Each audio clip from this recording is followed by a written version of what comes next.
প্রিয় দর্শক, শুনছিলেন বিজয় বিদ্রোহী বিচারের কথা। বাঘাইছড়ি ঘটনার প্রতিবাদে ইউপিডিএফ এর যুব ফোরামের ডাকে রাঙামাটি ও খাগড়াছড়িতে অবরোধ চলছে।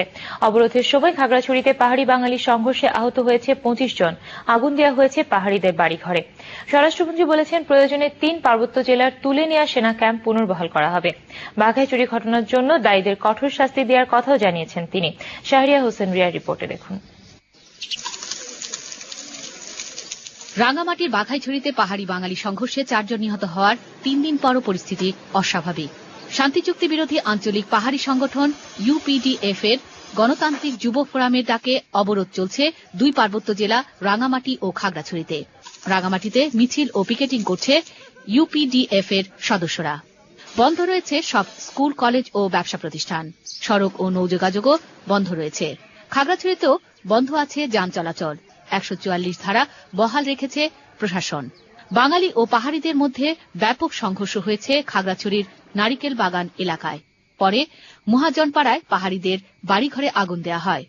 তবে বাঘাইছড়ি ঘটনার পর প্রত্যাহার হওয়া সেনা ক্যাম্প পুনর্বহালের দাবি তুলেছে পার্বত্য এলাকার বাঙালিরা।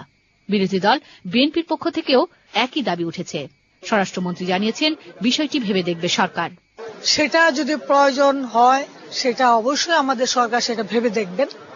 তো সেরকম পরিস্থিতি যদি দেখা যায় সেটা সরকারের ব্যাপার, সরকার ভেবে দেখবেন। বাঘাইছড়ির রক্তাক্ত ঘটনার তদন্ত প্রক্রিয়াও শুরু হয়েছে বলে জানিয়েছেন স্বরাষ্ট্রমন্ত্রী। এখন শান্তি বাহিনী হোক, অন্য কোন বাহিনী হোক, সন্ত্রাসী হোক, জঙ্গি হোক, আমাদের সরকার সব সময় প্রস্তুত।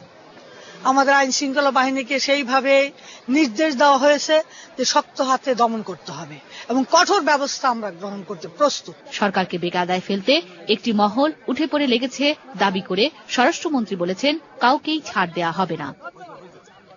Shahria Hossain Riya, channel I, Dhaka. ইসলামী ছাত্র শিবিরের সাধারণ সম্পাদক সহ